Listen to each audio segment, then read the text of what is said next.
आणि म्हणूनच मग तिथे ते ज्ञान लुप्त झालेलं आहे. मग ज्या प्रकारे आपण भगवंतांचा आध्यात्मिक जग आणि भौतिक जग याचा कशा प्रकारे फरक जाणलेला आहे. मग कसे आहेत कृष्ण? कृष्णांना कोणी जाणायचंय? जन्म कर्मच मे दिव्यम. किती किती जन्म घेतले तरी भगवंतांना जाणण्याचा प्रयत्न करायचा आणि कोणी जाणण्याचा प्रयत्न करायचा, कोणी जाणलंय भगवंतांना. आणि म्हणूनच मग जे अजन्म आहे, मग ज्या प्रकारे अर्जुनाला प्रश्न पडला की समकालीन कसे आहात तुम्ही? मग ते समकालीन का? कारण भगवंत अजन्म आहेत, अद्वितीय आहेत आणि म्हणूनच भगवंत प्रत्येक युगामध्ये प्रकट होत आहेत. परित्राणाय साधूनां विनाशाय च दुष्कृतां धर्म संस्थापनार्थाय संभवामी युगे युगे. ज्या कंसाने आयुष्यभर कृष्ण कृष्ण कृष्ण कृष्ण केलं, त्यांनी फक्त द्वेष केला.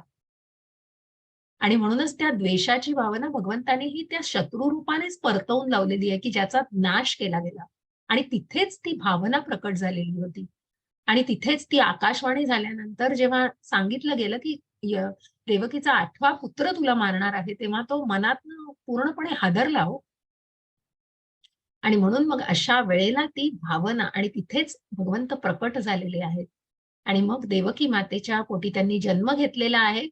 देवकी मातेच्या पोटी जन्म घेतल्यानं ज्या प्रकारे मी सांगितलं, की वासुदेवाच्या मनात मग ते परमात्म्याचं दर्शन त्यांनी दिलं होतं. प्रत्यक्ष भगवंत अजन्म आहोत, ते प्रकट झालेले आहेत. जसं मी म्हटलं नृसिंहाच्या अवतारामध्ये प्रल्हाद महाराजांच्या दृढ श्रद्धेवर भक्ताच्या रक्षणासाठी दुष्टांचा नाश तर करायचा आहे, भक्तांचं रक्षण. कारण भक्त हे भगवंतांना विशेष आहे. आणि म्हणूनच त्या भक्ताचं रक्षण करण्यासाठी, दुष्टांचा नाश करण्यासाठी आणि इथे धर्माची प्रतिष्ठापना, मग धर्माचं स्थापन करण्यासाठी, जिथे अधर्माचा कुठेतरी इतका प्रकोपाच्या बाहेर जातो आहे, धर्माचा ऱ्हास झालेला आहे, अशा ठिकाणी मग भगवंत प्रकट होऊन पुन्हा धर्म प्रस्थापित करतायत. आणि ज्याची अत्यंत त्या काळाला आणि त्या पर्टिक्युलर त्या जेव्हा प्रकट होत आहेत भगवंत, त्या वेळेला म्हणजे ती जी भावना आणि तो जो प्रसंग तिथे प्रकट होण्याची भावना आहे भगवंतांची. आणि म्हणूनच मग ज्याला जसं, मग आपण जसं म्हटलं की त्या तेच तथा, की जशा प्रकारे भगवंत जाणतायत त्याच प्रकारे भगवंतांना जाणलेलं आहे. मग ज्या शिशुपालाचं आपण उदाहरण घेतलं, आधी भगवंत अजन्मा म्हणून आपण, की ज्या भौतिक आणि अध्यात्मिक युगाची आपण कुठेतरी तुलना म्हणण्यापेक्षा कुठेतरी जे फरकाने जाणून घेतलं, की हे जे भौतिक जगामध्ये आपलं शरीर आणि आत्मा वेगळे आहेत, भगवंतांचं एकच आहे हो, शरीर आणि आत्मा.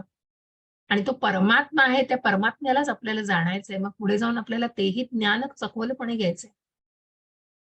आणि आपण ह्या मायेखाली आहोत. काम, क्रोध, लोभ या सगळ्याच्या आच्छादनाखाली आहोत. भगवंत त्याला नियंत्रित करतायत. भगवंतांवर कुठलाच प्रभाव नाहीये या गोष्टींचा. आणि म्हणूनच भगवंत त्यापासून अलिप्त आहे. संन्यासी आहेत भगवंत. सगळ्याची निर्मिती केलेली आहे, परंतु भगवंतांचा कुणालाही फोर्सही नाहीये. तुम्हाला सांगितलंय, ज्ञान दिलंय, तुम्ही काय करायचं. 18व्या अध्यायात अर्जुनाला भगवंत हेच सांगतायत हो. सगळं ज्ञान दिलेलं आहे, मग आता तुला काय करायचंय, तुझी इच्छा काय आहे ते तू कर. भगवंतांनी अर्जुनावरही कुठल्याही प्रकारचा काय म्हणतात ना त्याला त्याला जो हे करून सांगितलं नाही, फोर्स करून सांगितलं नाही, कुठली गोष्ट त्याच्यावर लादलेलं नाहीये काय. आणि म्हणूनच मग ball is in our court, की आपल्याला जाणायचं हे ज्ञान आपण कसं आचरणात आणू, हे अत्यंत महत्वाचं आहे.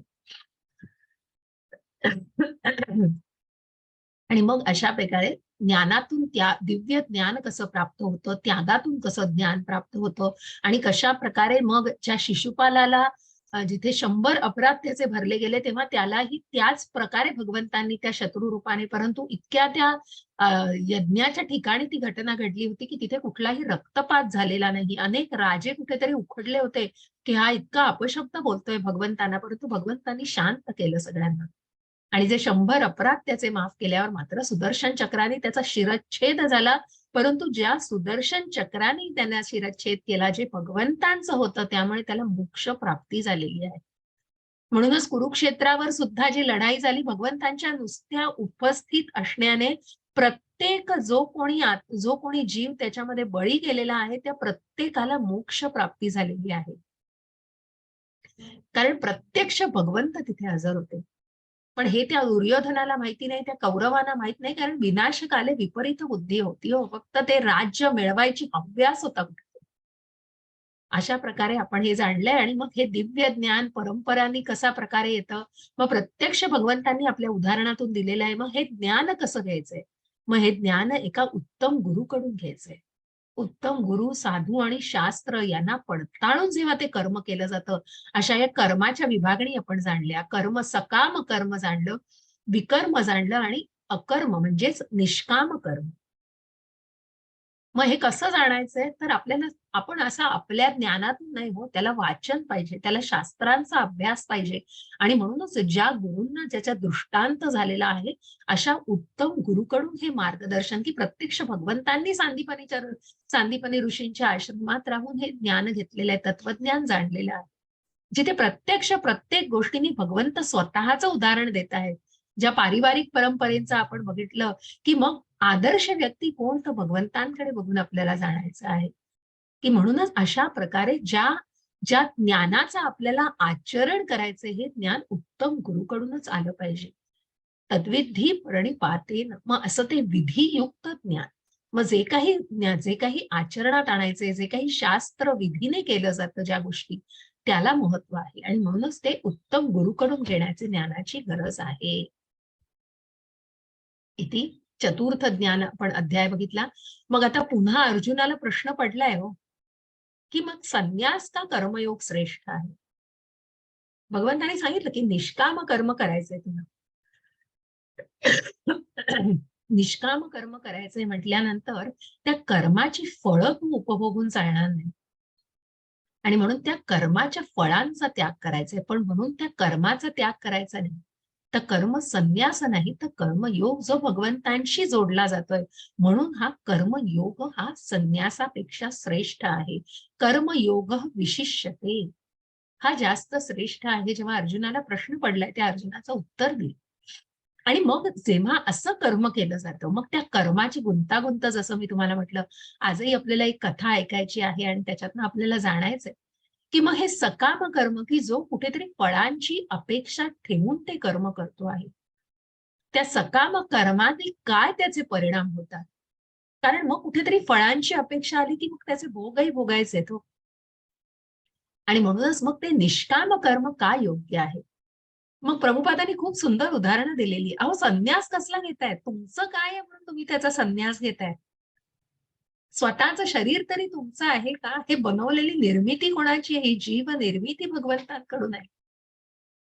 म्हणून ती कृतज्ञता महत्वाची आहे. तुमचं असं काय आहे? जे काही करता आहात ते भगवंतांचं आहे आणि ते जर भगवंतांसाठीच वापरलं गेलं तर निश्चितच त्याच्यात मध्ये काहीच गैर नाहीये. प्रभुपादांनी खूप सुंदर उदाहरणासह हे आपल्याला समजावून सांगितलंय. आणि मग असं जे निष्काम कर्म केलं जातं, तिथून बंधनातून मुक्तता होते. मग पुन्हा उठून या मृत्यू लोकामध्ये जन्म घ्यायची गरज नाही. कारण मग सर्वात शेवटचा श्लोक खूप सुंदर आहे. भोक्तारम यज्ञ तपसाम सर्व लोक महेश्वरम, आणि सुहृदम, की जो जो आपल्या कल्याणासाठी आणि जो सगळ्यात उच्च भोक्ता आहे आणि या सगळ्याचा मालक आहे. मग ज्याचा जो मी भोगता आहे, मी हे केलं आहे, मग कुठेतरी कर्माची फळं पण त्याला लागून आली हो. पण जर भोगताच भगवंतांना मानलंय, मग त्या कर्माच्या फळांचं बंधनच येत नाही हो. मग त्या कर्मफळांना भोगायलाही लागणार. अशा प्रकारे आपल्याला या 5व्या अध्यायामधनं जाणून घ्यायचंय. पहिला जरा वाचायला अवघड आहे. तो कलर काही इथे चेंज होत नाहीये, तर मी वाचते हे. 1 मिनिट द्या मला. थोडं हळू जाईन मी आज. नेहमीपेक्षा म्हणजे हळू जाण्याचाच हा प्रयत्न असतो, पण थोडी ढास येते, त्याच्यामुळे थोडीशी हळू बोलेन मी. तुम्हाला जर वाटलं ऐकू नाही आलं तर मला प्लीज सांगा चॅटमध्ये. माताजी, माझा आवाज क्लिअर आहे? येस माताजी. Okay, great. थँक्यू माताजी. हरे कृष्ण.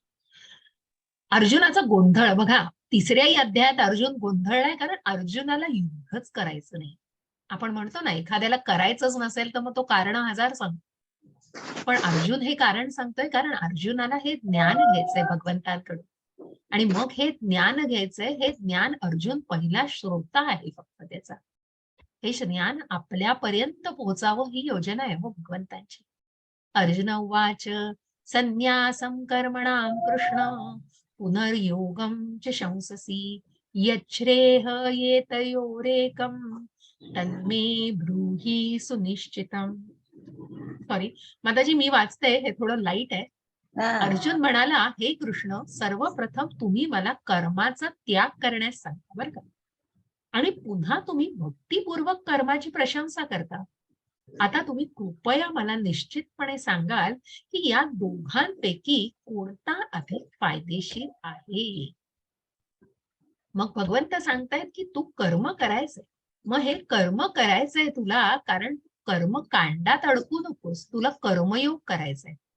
आणि म्हणूनच मग तू जर भगवंतांना अर्जुनाने तोच प्रश्न पुन्हा वेगळ्या प्रकारे विचारलाय, कारण कुठेतरी तू मला सांगतोयस की कर्माचा त्याग कर आणि मग तिथेच तू हे कर्मही मला करायला सांगतोय. मग पुन्हा या सगळ्या थोडीशी रिव्हिजन आहे, पुन्हा काही रिव्हिजन स्लाइड्स आहेत की कशा प्रकारे या 5 कारणांना भगवंतांनी सांगितलंय की करुणा म्हणजे ज्ञान दिलंय, तू शरीर नाही, तू आत्मा आहेस.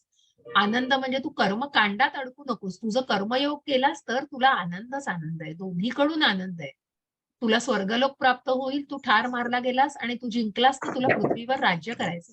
परंतु सगळ्यात महत्वाचं काय, तू क्षत्रिय आहेस आणि तू क्षत्रिय म्हणून युद्ध कर आणि मग तू या युद्धाला मला समर्पित कर. जे काही करतो आहेस ते माझ्यासाठी कर. मग पापी प्रतिक्रिया काय असावी, जे काही करशील त्याच्यात नुकसान होणार नाही, कारण तू भगवंतांसाठी सेवा करतोयस. मग हा बुद्धियोग आहे. आणि मग पारिवारिक परंपरा नष्ट होणार नाहीयेत, कारण तू जर आपलं कर्म, आपलं विहित कर्म तू जर योग्य प्रकारे केलं तर कुठेतरी वर्णशंकर नाही तर वर्ण आश्रम पद्धती तयार होणार आहे. ज्या वर्णाश्रम पद्धतीने आपण जाणलं, मग ब्राह्मण असो, क्षत्रिय असो, क्षुद्र असो, वैश्य असो, मग तो ब्रह्मचर्याश्रमामध्ये असो, तो गृहस्थाश्रमामध्ये असो, तो वानप्रस्थाश्रमामध्ये असो, तो संन्यासाश्रमामध्ये, अशा प्रकारे हे आध्यात्मिक दृष्ट्या त्यांचा हा वर्णांचा विभागणी केलेली आहे. आश्रमांची विभागणी आणि वर्णांची विभागणी कर्मानुसार केलेली आहे. आणि म्हणून आपल्याला जाणायचंय, परंतु जो आत्म्यातच रममाण झाला आहे, ज्याला आत्मसाक्षात्कार झाला आणि जो केवळ आत्म्यातच तृप्त असतो, पूर्ण तृप्त असतो, त्याच्यासाठी मग ती बांधिलकी राहत नाही. जे श्रीला प्रभुपाद ज्या स्थिताधीर मुनींबद्दल आपण ऐकलं की इतकी आत्मसाक्षात्कारी भावना की ते देहधारी भावनेमध्ये जगतच नाही. आत्मा आहोत आपण आणि या परमात्म्याचा अंश आहोत. आणि म्हणूनच इतके तृप्त असतात की मग सुख, दुःख, चिंता, भय या सगळ्याचा कुठेतरी समतोल राखलेला असतो. आणि मग त्यांच्यासाठी जे काही कर्म करतात, ते जे काही कोणासाठीही कर्म केलं जातं, ते कुठल्याही बंधनांमध्ये अडकत नाही. कारण त्याची बांधिलकीच वाटत नाही. ते इतकं सहजपणे केलं जातं, कारण तिथे भावनाच वेगळी असते. कृष्ण भावित भावनेने ते कर्म केलं जातं. कृष्ण भावना भावित, कारण ती भावना भगवंतांना अर्पण करायचंय. प्रत्येकाच्या मनामध्ये कृष्ण भावना निर्माण करायची. अहो, काय मिळणार आहे त्याच्यात प्रभुपादांना, परंतु काय, परंतु ते निष्काम पद्धतीने आहे. काय मिळणार आहे, तर हे जग सुंदर होणार आहे. आणि म्हणूनच प्रत्येकाच्या मनात जर ही कृष्ण भावना निर्माण झाली तर हे जग किती सुंदर असेल हो. आणि तोच प्रयत्न आटोकाटपणे भगवंतांनी, प्रभुपादांनी केलेला आहे. आत्मसाक्षात्कार झालेल्या मनुष्याला त्याचं विहित कर्तव्य पार पाडण्याचा कुठलाही हेतू नसतो. असे कार्य करण्याचे कोणते कारणही नसते, कारण त्याला इतर सजीवांवर अवलंबून राहण्याची गरजच पडत नाही. आणि म्हणूनच मग त्याला ते कार्य म्हणजे कुठलीही बांधिलकी वाटत नाही, कारण तो इतकं निष्काम पद्धतीने ते करत असतो की कोणाशी घेणं देणं नसतं त्या गोष्टीचं. आणि म्हणून मग आपण इथे जेव्हा शिशुपालाचा वध बघितला की मग अंततः हे पार्था सर्व कर्म यज्ञांचे पर्यवसान दिव्य ज्ञानामध्ये. मग हा जो राजसूय यज्ञ चालू होता या ठिकाणी, या यज्ञाने किती पवित्रता, पुढेही जाऊन आपल्याला ऐकायचंय की यज्ञाने किती पवित्रता. मग या यज्ञाचं ज्ञान जे विष्णूंना अर्पण केला जातो जो यज्ञ, आणि ह्या द्रव्य ज्ञानापेक्षा दिव्य हे ज्ञान श्रेष्ठ आहे. हा ज्ञान यज्ञ, या यज्ञाने त्या शिशुपालाला सुद्धा मोक्ष प्राप्त केला. हरे कृष्ण माताजी.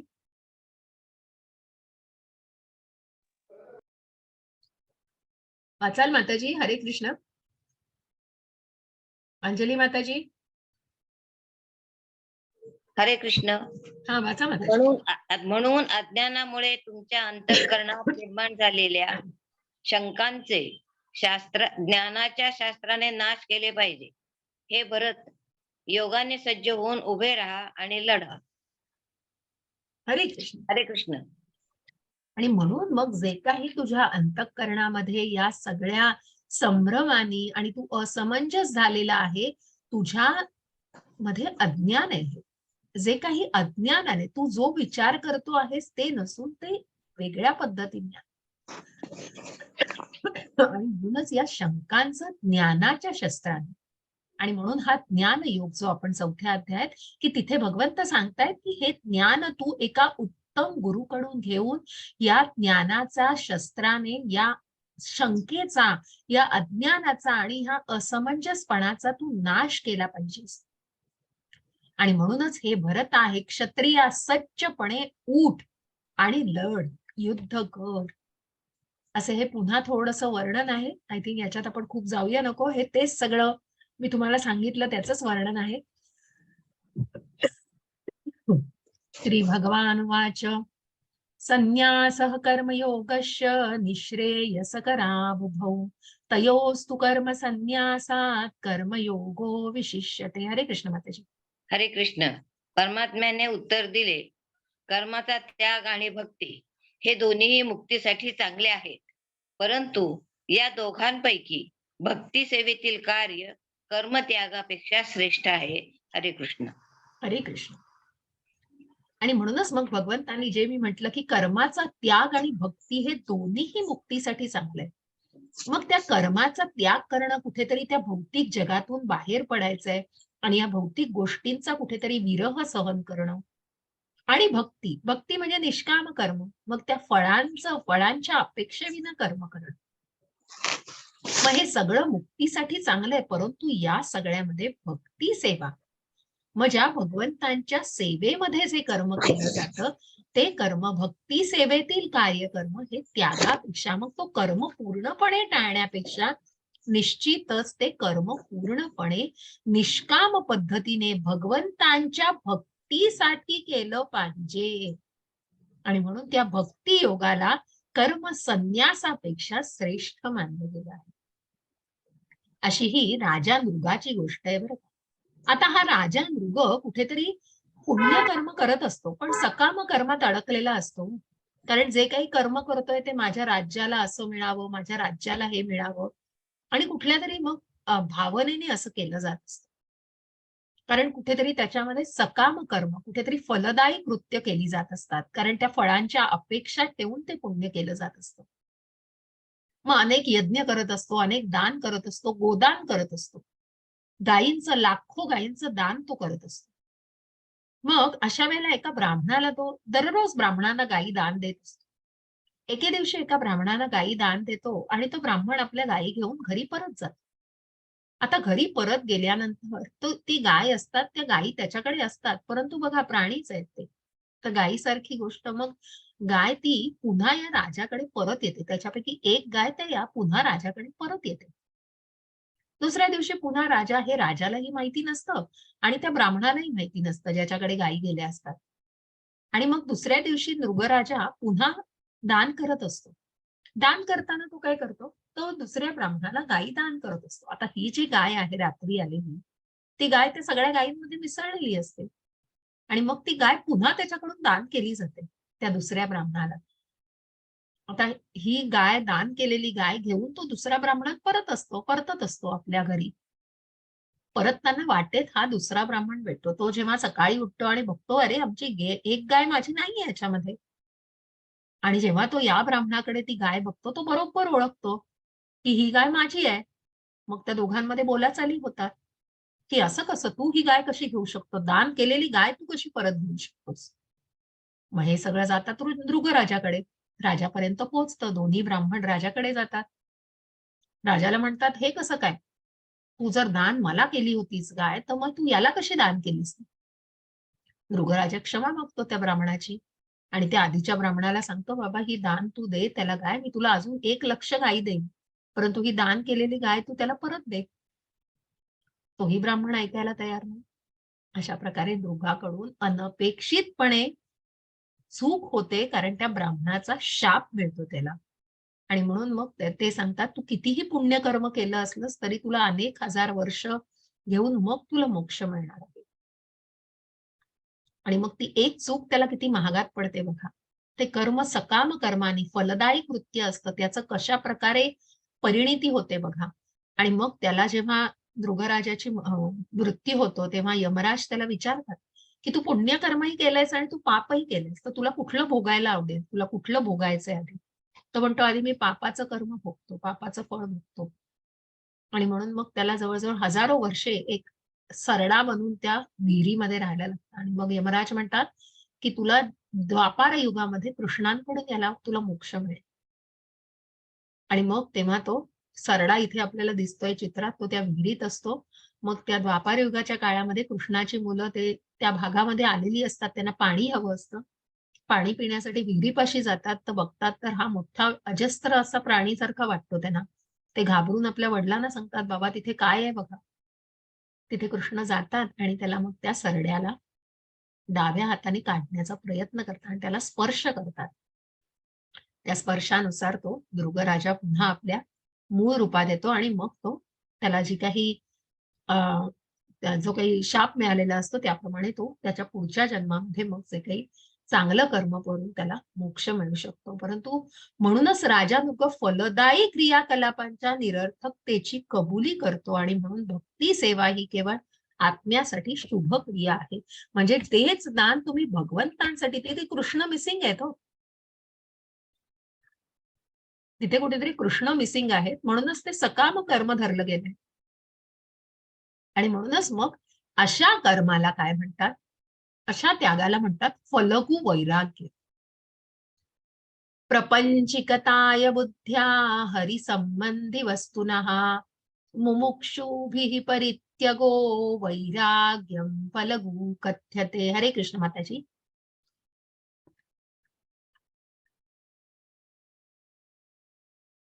अंजली माताजी, हरे कृष्ण. हरे कृष्ण. मोक्ष प्राप्तीसाठी आसुसलेले लोक जेव्हा परमात्म्याशी संबंधित गोष्टीचा त्याग करतात व असे मानतात की त्या गोष्टी भौतिक आहेत, तेव्हा त्यांचा त्याग अपूर्ण असे म्हणतात. हरे कृष्ण. हरे कृष्ण. मग बघा, त्यागापेक्षा भक्ती का श्रेष्ठ आहे, कारण ते त्याग केला जातो, पण तो तिथे मी आहे हो तो, की ते मोक्ष प्राप्तीसाठी आसुसलेले लोक आहेत. आणि म्हणून मग परमात्म्याशी संबंधित गोष्टींचा त्याग करतात, की ज्या काही गोष्टी भौतिक गोष्टींची निगडीत आहे त्या परमात्म्याच्या आहेत आणि आपल्याला त्याचा त्याग करायचा आहे. पण कुठेतरी तो मी गेला नाहीये हो अजून, मला मोक्ष प्राप्ती करायची आहे. तिथे कृष्ण मिसिंग आहे परत. मग जे काही कर्म, मग म्हणूनच भगवंत म्हणतायत की ही गोष्ट कुठेतरी अपूर्ण वैराग्य आहे. त्याला फलगू वैराग्य, फलगू नावाची नदी आहे बिहार राज्यामध्ये, आणि ती अशी वरून दिसताना तिथे नदी नाहीये, थोडस खाली खणल्यानंतर ती नदी दिसते, म्हणून त्याला फलगू म्हटलेलं आहे. कुठेतरी फसवणारी गोष्ट आहे आणि ती. आणि म्हणूनच मग याही गोष्टीमध्ये तुम्ही भौतिक जगाच्या गोष्टी कुठेतरी त्याग करताय, पण पुन्हा त्या भौतिक जगाशी निगडीत की तो मी संपलेला नाहीये, मग ती कुठेतरी अधःपतन होण्याची खूप दाट शक्यता आहे. आणि म्हणून ते अपूर्ण वैराग्य धरलं जात आहे. आणि म्हणूनच मग युक्त वैराग्य काय आहे, तर कर्म करा. मग एक भक्त, एक वैष्णव आपलं कर्म करतोय, पण कृष्ण भावना भावित करतोय. आणि म्हणून मग ते कृष्ण भावना भावित कर्म हे त्या कर्म संन्यासापेक्षा निश्चितच श्रेष्ठ आहे. म्हणून कर्मयोग की कर्म संन्यास श्रेणेय नित्य संन्यासी यो न द्वेष्टी न कांक्षती निर्द्वंद्वो हि महाबाहो सुखम बंधात प्रमुच्यते. हरे कृष्ण माताजी. हरे कृष्ण माताजी. आता कुठं गेलं माझं? हरे कृष्ण. दिसतंय का? अहो तो 1 मिनिट म्हटलं, 1 मिनिट द्या मला.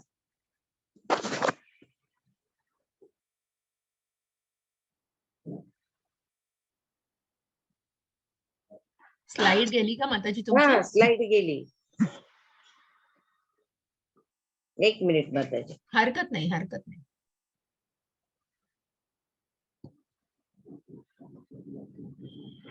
स्लाइड कुठे गेली? तुम्ही शोधा माताजी, पुढची तुम्ही वाचा. तुम्ही पुन्हा हे हो. करा पाहिजे तर. हा, मी हो, आहे, हो. मी वाचते. वाच. जो आपल्या कर्माचा द्वेष करत नाही किंवा त्याच्या फळाची इच्छाही करत नाही, तो सदैव संन्यासी समजला जातो. हे पराक्रमी अर्जुना, सर्व द्वैतांपासून मुक्त झालेला असा मनुष्य भौतिक बंधनांवर सहज विजय मिळवून पूर्णपणे मुक्त होतो. सापडली. ठीक आहे, हरकत नाही. आणि म्हणूनच मग जो कर्माचा द्वेषही करत नाही आणि त्याच्या कर्माची, मग दुसऱ्याच्या कर्माचा द्वेषही केला जात नाही. बघा, अशी व्यक्ती कशी असते की ज्याने मनाचं नियंत्रण केलंय. जो मनाचा संन्यासी आहे तो श्रेष्ठ योगी आहे.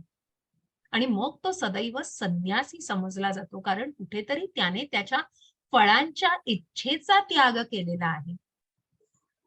तो त्याच्या द्वेषही मानत नाहीये, कुठल्याही गोष्टीचा मत्सरही मानत नाहीये. सर्व द्वैतांपासून मुक्त झालेला असा मनुष्य भौतिक बंधनांवर, मग जे मी कर्म करतो आहे ते मी भगवंतांसाठी करतो आहे. श्रील प्रभुपादांना असं विचारलं गेलं होतं, एका रिपोर्टरनी विचारलं की तुम्ही मोठ्या मोठ्या गाड्यांमधनं जाता, मायक्रोफोन वापरता आणि व्हॅन वापरता आणि असं करता, मग तुम्ही तर संन्यासी आहात. प्रभुपादांनी खूप सुंदर उत्तर दिले. अहो, संन्यासी आहोत, पण माझं काय आहे? मी जे काही वापरतोय, जागोजागी कृष्ण भावना प्रस्थापित करतोय आणि ही प्रस्थापित करण्याचं कृष्णासाठीच कार्य करतोय मी हे माझ्या स्वार्थासाठी नाही वापरते, माझ्या इंद्रिय तृप्तीसाठी नाही वापरते. कृष्ण इंद्रियो तारो नाम तारो वांछा नाम तारो नाम प्रेम छे. मी कृष्ण प्रेमासाठी ते वापरतोय, मी इंद्रिय तृप्तीसाठी नाही वापरते. माझं काय आहे हो, हे कृष्णाचंच आहे जे मी कृष्णासाठी वापरतोय. जो मायक्रोफोन वापरतो आहे, मी ज्याच्यातनं बोलतो आहे, ही टेक्नॉलॉजी आहे, पण मी ती माझ्यासाठी नाही वापरते, मी कृष्ण भावना प्रस्थापित करायला वापरते.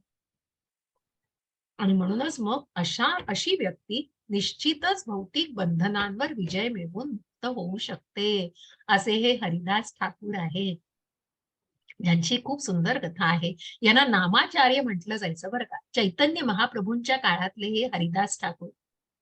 त्या चैतन्य महाप्रभूंबद्दल मी सांगितलं की ज्यांनी चैतन्य चरितामृतामध्ये आपल्याला सगळी त्यांची आपलं ऐकायला मिळेल वर्णन. असे हे चैतन्य महाप्रभू प्रत्यक्ष भगवंत. त्यांनी अनेक गोस्वामींना दीक्षा दिलेली आहे. अनेक गोस्वामींबद्दल, ज्या रूप गोस्वामी आणि ज्यांनी पुढे अनेक उपदेशामृताची पुस्तकं लिहिली, nectar of devotion, nectar of instruction, अशा प्रकारची पुस्तकं ज्यांनी लिहिलेली आहेत, त्याच काळातले हे हरिदास ठाकूर, ज्यांना नामाचार्य म्हटलं जायचं. 3 लक्ष वेळा 192 राऊंड ते जवळजवळ 192 वेळेला माळा करायचे आणि ते 3 लाख वेळेला असा पण होता त्यांचा की 3 लाख वेळेला तेवढा मंत्र केल्याशिवाय मी अन्न पाणी ग्रहण करणार नाही. असे हे हरिदास ठाकूर. मग व्यक्ती वेगवेगळ्या असतात. गावामध्ये अतिशय त्यांच्यावरती कुठेतरी आपण म्हणतो ना, विरोधी व्यक्ती, विकृत व्यक्ती प्रत्येक ठिकाणीच असतात. तर असा एक व्यक्ती कुठेतरी रागाने त्या हरिदास ठाकूरांकडे एका वेश्येला पाठवतात, त्यांची परीक्षा घेण्यासाठी. नामाचार्य बसलेले असतात. नामाचार्य आपलं चिंतन करत असतात, आपलं स्मरण करत असतात, नामस्मरण चालू असतं. ती वेश्या इच्छा व्यक्त करते, मला तुमच्याशी बोलायचंय. नामाचार्य तिला म्हणतात की मी तुझ्याशी बोलेन, परंतु माझा हा पण आहे, माझ्या गुरूंना सांगितलेलं की माझं एवढं नामस्मरण पूर्ण झाल्याशिवाय मी नंतर तुझ्याशी बोलेन. आणि ते आज जाऊन आपलं नामस्मरण करतात. नामस्मरण पूर्ण सकाळ जाते, दुपार होते, संध्याकाळ होते. ही वेश्या तिथे थांबलेली असते दरवाजाच्या बाहेर. पूर्ण रात्रीचा वेळ येते, तरीही हरिदास ठाकूर बाहेर येत नाही. ती कंटाळून जाते. दुसरा दिवस येतो.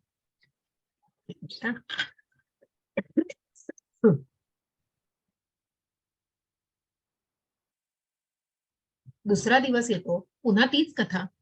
दुसऱ्या दिवशी हरिदास ठाकूर नामस्मरणामध्ये असतात.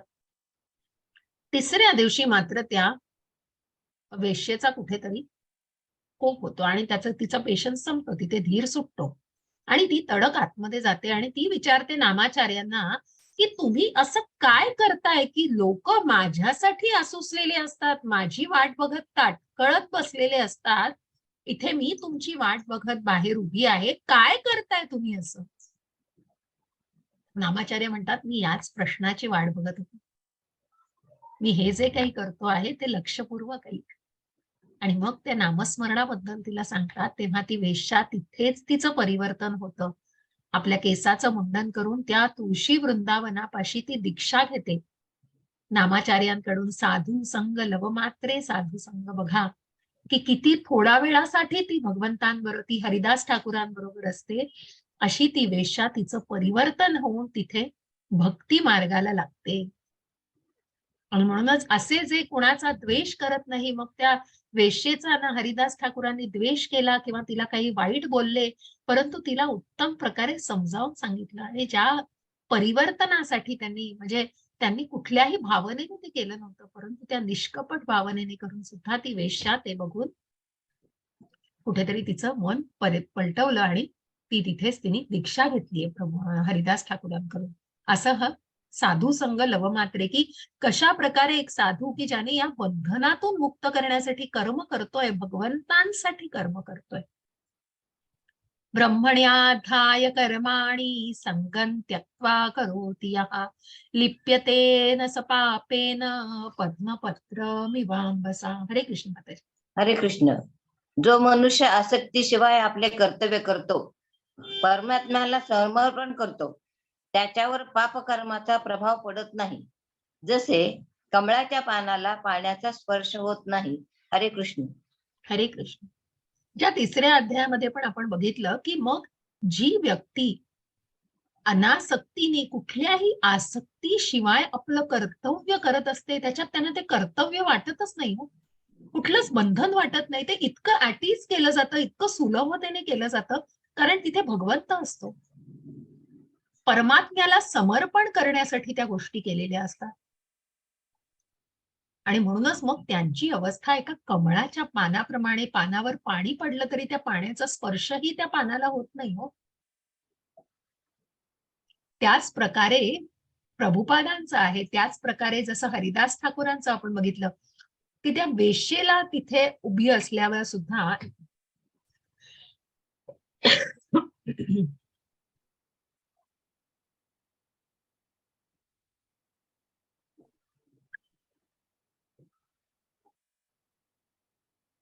ज्याप्रमाणे कमळाच्या पानाला पाण्याचा स्पर्श देखील होत नाही, तसे ही व्यक्ती अशा गोष्टींनी प्रभावित होत नाही.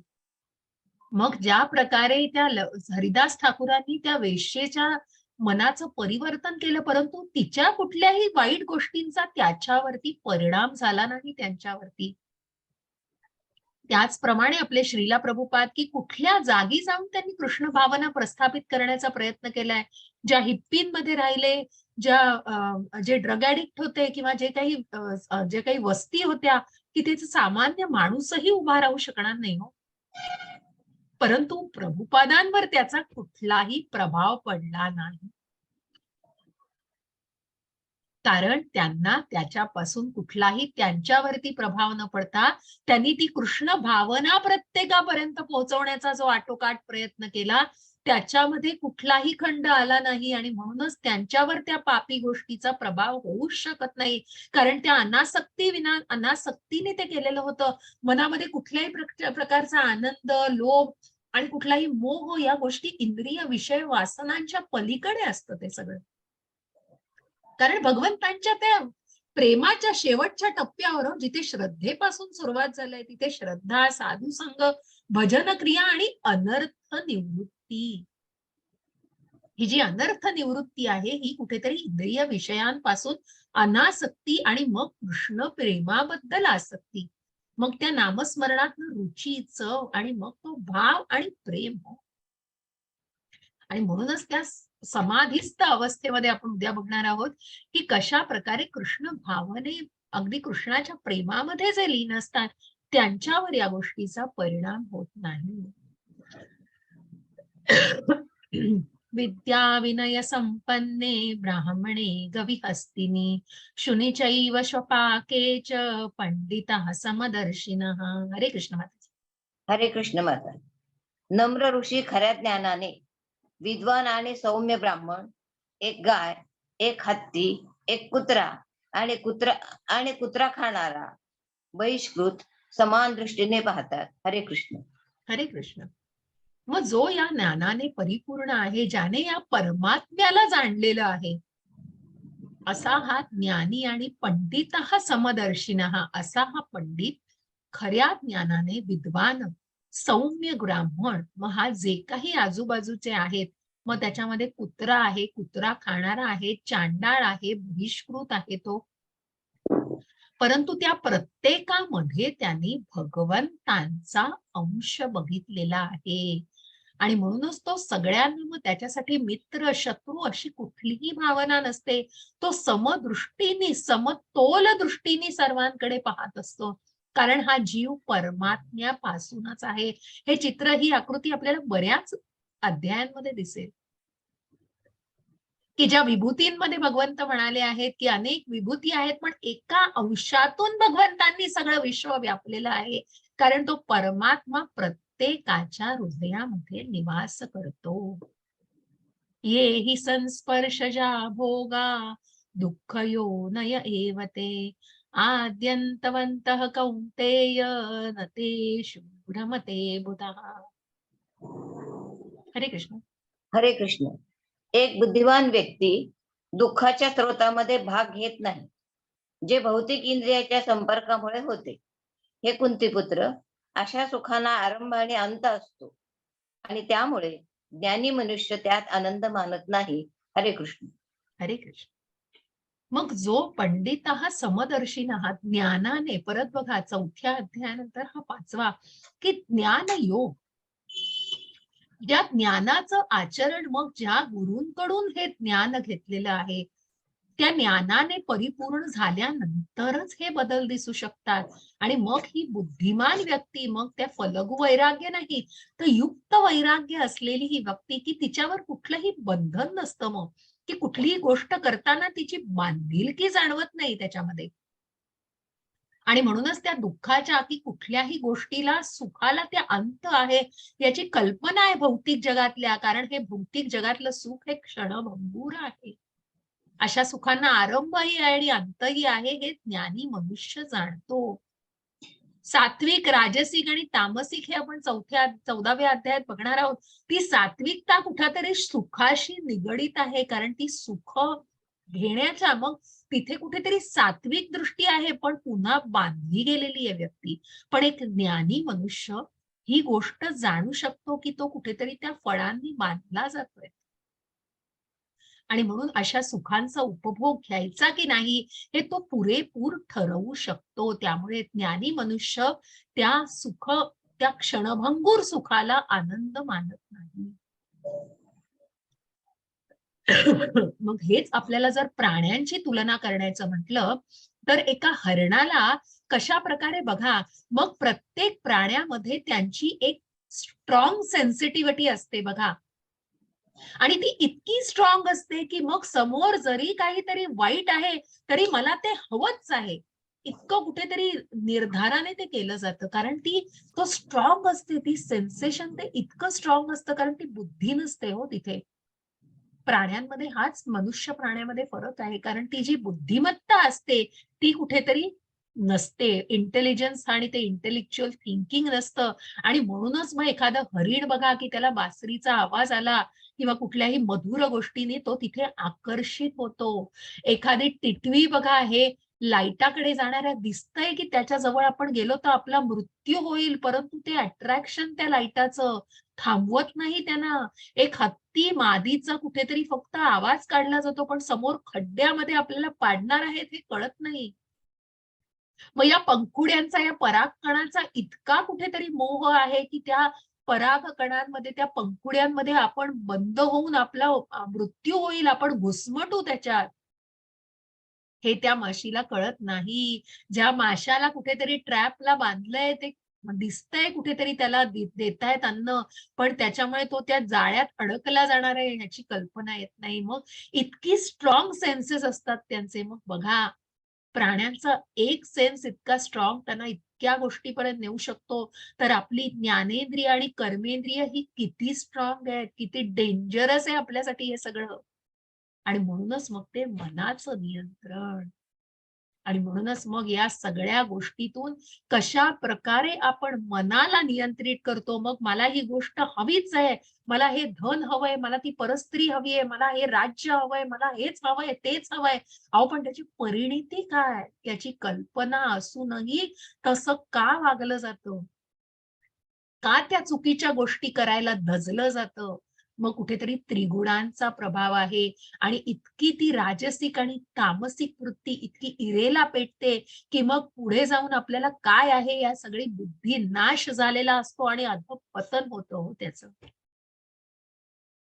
कारण जाणण्याचा प्रयत्न केलेला नाहीये आणि म्हणूनच मग हे जो जाणतो आहे, जे परब्रह्माला जाणतायत, भगवंतांना जाणतायत, की माझं हे सगळं मला मिळवायचंय, मला नोकरीत यश मिळवायचंय, मला प्रमोशन मिळवायचंय. अहो पण ते कुणाचं किती आहे? त्याच्यामध्ये कृतज्ञ भावना आहे की नाही? भोक्तारं यज्ञतपसां सर्वलोकमहेश्वरं सुहृदं सर्वभूतानां ज्ञात्वा मां शान्तिमृच्छति. हरे कृष्ण माताजी. हरे कृष्ण. सर्व यज्ञ आणि तपस्या यांचा अंतिम उद्देश सर्व ग्रह आणि देवतांचा परमस्वामी आणि प्राणी मात्र्यांचा कल्याण करता आणि हितचिंतक म्हणून मला ओळखून ऋषी भौतिक दुःखाच्या वेदनापासून शांती प्राप्त करतात. हरे कृष्ण. हरे कृष्ण. असं हे खूप सुंदर शांतीचं स्तोत्र सांगितलेलं आहे.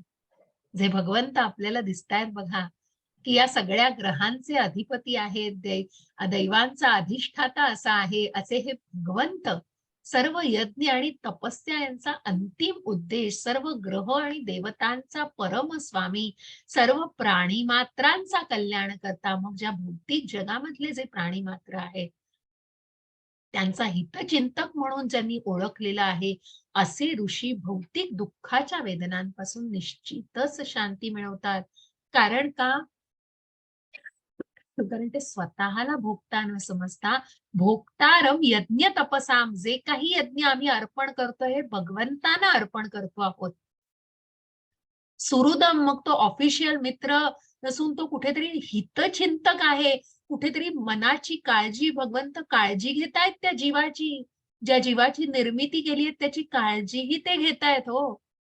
मग त्याची काळजी निश्चितच आहे भगवंतांना आणि म्हणून अशा हितचिंतकाला ज्यांनी ओळखलेलं आहे, ते या कर्माच्या फळामध्ये अडकत नाहीत. मग त्या कर्मफळाचं बंधनही त्यांना नाहीये, कारण त्या कर्मफळातून त्यांनी मुक्ती मिळवलेली आहे. अशा या दुःखांच्या वेदनांपासून त्यांना शांती प्राप्त करतात. असे हे सर्वोच्च नियंत्रक आहे. कृष्ण आपला प्रिय सखा आहे आणि कृष्ण हा प्रिय सखा उच्च नियंत्रक आहे आणि जो सच्चित आनंद आहे हो. जो सदैव, जो पूर्णपणे ज्ञानाने परिपूर्ण आहे, सच्चित की जो शाश्वत आहे. सत म्हणजे शाश्वत, चित म्हणजे ज्ञानाने परिपूर्ण आणि जो आनंदमय आहे. अशा आनंदमय कोशामध्येच भगवंतांना आपल्याला बघायचंय हो. या जीवाची निर्मिती करून भगवंत तेच सांगतायत, की मग ज्याने हे ओळखलंय, ज्याने हे जाणलंय, तो निश्चितच त्या दुःखाच्या वेदनांपासून शांती मिळवू शकतो. इथे पंचमोध्याय समाप्तः. जिथे आपण कर्माची गुंतागुंत बघितली, मग संन्यास की कर्मयोग, मग कर्म संन्यास आहे का कर्मयोग आहे, निष्काम कर्म बघितलेलं आहे, की मग हे ज्या प्रकारे मग कुठल्याही गोष्टीचं बंधन न पाळता ते केलं जातं आणि मग ज्या सर्वोच्च नियंत्रकाला आपण जाणलेलं आहे, की मग जो शांती निर्माण करणारा, की जे शांती सूत्र आपण जाणलेलं आहे. अध्याय संपूया आपण, ऍक्च्युली लवकर संपलाय, मला घ्यायचा होता 6वा अध्याय, पण आपण उद्या घेऊया, घाई नाही करत मी. मला थोडा आवाज पण अजून आज खूप ताण द्यायचा नाहीये, तर आपण उद्या घेऊया. लवकर संपलेला आहे अध्याय. कुणालाही काही प्रश्न असतील आपण संवाद साधूया. काही प्रश्न असतील तर निश्चित विचारा. हरे कृष्ण माताजी. मीटिंग आज आहे का? हो. आपली प्रभूजींबरोबर मीटिंग 5:30 ला आहे ना त्याची. मी लिंक टाकलेली आहे ग्रुपवर, तिथे जॉईन व्हायचं. आजच 5:30 वाजता. पण त्याच्यावर 5:15 येईल ना, म्हणून म्हटलं. 5:25 पर्यंत जॉईन व्हा माताजी. बरं, ओके. हरे कृष्ण. हरे कृष्ण.